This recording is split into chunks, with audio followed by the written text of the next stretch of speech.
वैसे तो परफेक्ट चाय बनाने के लिए आपको 4 ही इंग्रेडिएंट की ज़रूरत पड़ेगी। चाय पत्ती, दूध, चीनी और पानी हर घर में मौजूद होती हैं और हर किसी के बनाने का तरीका भी अपना ही होता है। मगर चाय हर दफ़ा हर किसी से परफेक्ट नहीं बनती। बिस्मिल्लाहिर्रहमानिर्रहीम, अस्सलामु अलैकुम।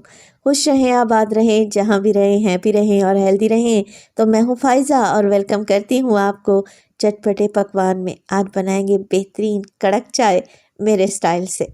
तो आज की वीडियो में मैं आपसे शेयर करूंगी कि आप अपनी पसंद की चाय हर दफ़ा एक ही जैसी कैसे बना सकते हैं। तो रेसिपी को एंड तक देखें, अच्छी लगे तो लाइक भी कर दें और चटपटे पकवान को सब्सक्राइब भी कर लें। तो चलें फिर मज़ेदार सी कड़क चाय बनाना स्टार्ट कर लेते हैं। तो एकदम ढाबा स्टाइल कड़क चाय बनाने के लिए सबसे पहले तो पतीली ले ली है मैंने और उसमें डालूंगी पानी। अच्छा, पानी मैं उतना ही डालूंगी जितने कप मुझे चाय बनानी है। यहाँ पर मैं 2 कप चाय बना रही हूँ, तो 2 कप ही मैं इसमें पानी ऐड करूँगी। अब आप कहेंगे कि फ़ायज़ा इतना ज़्यादा पानी, इससे तो चाय पतली हो जाएगी। जी बिल्कुल भी नहीं होगी इंशाल्लाह ताला, आगे चलकर मैं आपको समझाती हूँ। अच्छा जी, फ्लेम को मैंने ऑन कर दिया है। अब चाय में खुशबू पैदा करने के लिए डाल देंगे इसमें छोटी इलायची, 1 से 2 ले लें। मैंने इनको तोड़ लिया है और इसके बीज निकाल कर डाले हैं ताकि चाय में इलायची का ज़्यादा से ज़्यादा फ्लेवर आए। अच्छा जी, छोटी इलायची के साथ मैं 2 अदद लौंग भी शामिल करने लगी हूँ। चाय का फ्लेवर बहुत ज़्यादा बढ़ जाता है इससे और ये हेल्दी भी रहते हैं।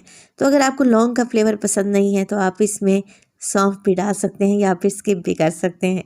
चलें जी, यहाँ पर मैं एक बॉयल आने दूँगी पानी में। अभी हमने इसमें कुछ भी ऐड नहीं करना, सिर्फ लौंग और इलायची ही डाला है। पानी में दोनों चीज़ों का फ्लेवर अच्छे तरीके से आ जाना चाहिए, पानी में एक बॉयल आ जाना चाहिए। तो देखें, बहुत ही अच्छे तरीके से पानी में बॉयल आ चुका है और पानी का हल्का सा कलर भी चेंज हो गया है। तब इसमें डालेंगे चाय की पत्ती। तो चाय की पत्ती मैं डाल रही हूँ तकरीबन 1 टेबलस्पून भर के। तो चाय पत्ती अपनी पसंद के हिसाब से किसी भी अच्छे ब्रांड की ले लें। दानेदार पत्ती इस्तेमाल करती हूँ मैं हमेशा और उसका रंग और जायका बेहतरीन आता है।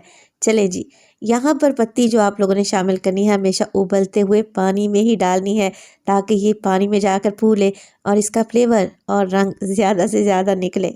तो यहाँ पर चाय की पत्ती डाल दी है मैंने, अच्छे तरीके से मिक्स कर लिया है। साथ के साथ चीनी भी ऐड कर देंगे। तो 2 कप चाय के लिए मैं 2 टेबलस्पून चीनी डाल रही हूँ, आप अपने हिसाब से डालें। अच्छा, चीनी इसी स्टेज पर डालें क्योंकि चीनी घुलने के बाद, मेल्ट होने के बाद अपना पानी छोड़ती है। अगर आप लोगों ने चीनी दूध ऐड करने के बाद डाल दी ना तो चाय बहुत ज़्यादा पतली हो जाएगी और कच्चा कच्चा सा फील होगा चाय पीते वक्त आपको। तो चीनी को भी पकाना लाजमी है। तो पत्ती और चीनी दोनों चीज़ों को तकरीबन 2 से ढाई मिनट के लिए तो लाजमी उबलने दें, पकने दें।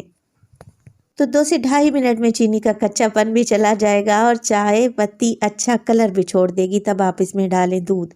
अच्छा, दूध में डाल रही हूँ 1 कप के बराबर और दूध हमेशा जब भी चाय बनाने के लिए इस्तेमाल करें उबला हुआ और ठंडा डाला करें। अगर आप कच्चा दूध डालेंगे ना तो चाय का जायका नहीं बढ़ेगा। उबला हुआ ठंडा दूध इस्तेमाल करें जिससे चाय बहुत ही क्रीमी और मज़ेदार बनकर तैयार होगी। तो मैं तो जब भी चाय बनाती हूँ चाय में हमेशा दूध को बॉयल करके और ठंडा करके डालती हूँ।